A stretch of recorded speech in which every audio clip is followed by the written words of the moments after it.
G'day, Josh from the Automotive Clinic. So we've got a 98 MGF in. Now this car has had a parasitic battery drain, quite a bad one. This has been this way for a while, a couple of years. The customer's been replacing batteries constantly. They replaced the cigarette lighter in the middle. They also replaced the head unit. Apparently that was a draw at some stage, but we don't know. We've gone over this car now. What we actually did to track this draw down that's fixed at the moment is we volt dropped every fuse. So we did a volt drop check across every single fuse in the engine bay fuse box and the interior fuse box.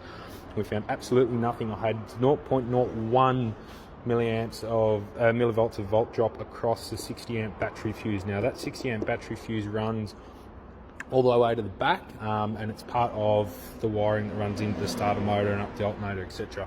So what we did from there is we actually used a Pico, so the scope set up on the laptop, lowest scale possible, and I individually checked each one of these feed wires. So this brown wire here goes to this fuse box and basically runs everything here.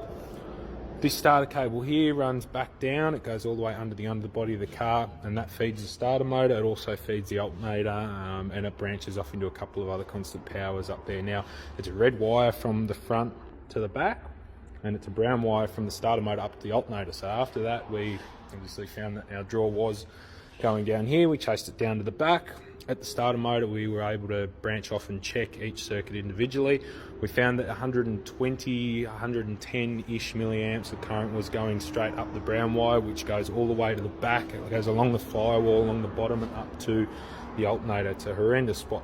So we lifted this roof up. We had this roof up out of the way, had the carpet out there, had the tray out, got to the alternator. Now when we disconnected the alternator, that was our fix. So we're now down to around 25 milliamps, 30 milliamps on the battery, and we just cleaned up that alternator circuit.